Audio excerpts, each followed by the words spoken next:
I'd like to talk about standardized testing. How many of you have children in school at this time? How many times has your child gone weeks without having homework because it was test week? I don't know about you, but I can't ever remember taking this many tests or as frequently as they do today.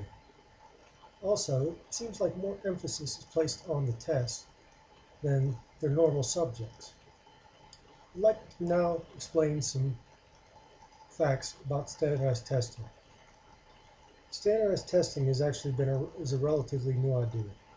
It's been around since 1909 with the introduction of the Thorndike handwriting scale, first popular test of its time. By the 1930s, most schools in the US and Canada were using some form of standardized test. Schools are using tests today at an unheard of rate. The use of these tests has steadily been increasing by 10 to 20% annually since the 1950s.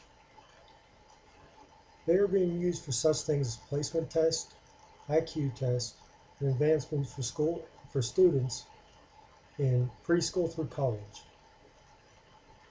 Testing for kindergarten might include such things as counting to 10 or determining colors. While third grade on up is usually made up of multiple choice questions. Few other nations administer tests to this degree or to students so young. Some common examples of standardized tests are the California Achievement Test, or CAT, the Stanford Achievement Test, SAT, or the Metropolitan Achievement Test, the MAT. These tests are created by commercial publishers to assess the achievement of a large body of students using a common measurement. These tests are designed so that only half the students will respond correctly to most questions. Next, I will talk about some of the downfalls of standardized testing. Standardized tests are not a good assessment of what a child can learn. They cannot measure the child's reading or writing ability or math reasoning skills. The test can also vary from day to day depending on how the child feels that day, how much sleep they got the night before, if they comprehended the question, or how well they can guess. For example, a student who normally gets good grades may have a bad day and fail the test, while another student who doesn't get such good grades passes the test because he could guess well. Now, this test has an enormous impact on the future of the child. It can determine if he's eligible for gifted classes, advances to the next grade, or may even determine which college he can attend.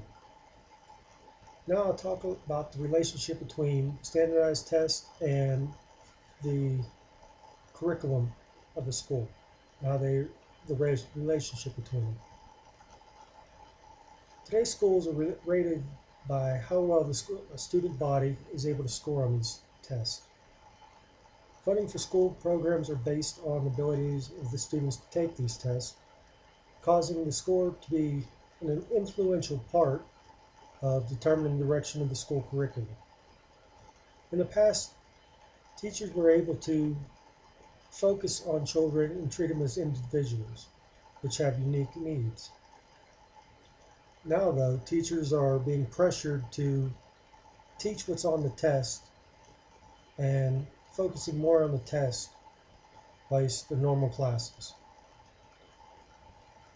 Weeks before the test, there's a shift on what's being taught, and the focus is now on preparing for the test. Children will be force-fed facts and conduct practice tests, and this results in time being taken away their normal subjects. I would now like to provide alternative options for standardized testing. The United States is one of the few countries that relies so heavily on standardized testing. Other countries use performance-based assessments such as essays and student projects to rate progress of the student. It has actually been found that students who are evaluating this way scored better on standardized testing. So there are better systems to evaluate students, such as teacher observation, documentation of schoolwork. These things reflect realistic abilities of the students. In conclusion,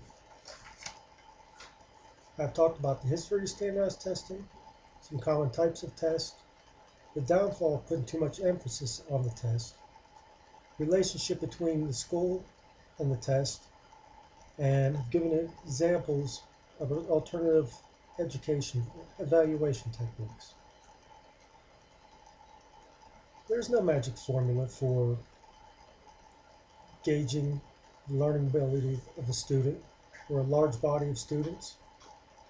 These tests set unrealistic goals and expectations and do nothing to prepare the student for the outside world.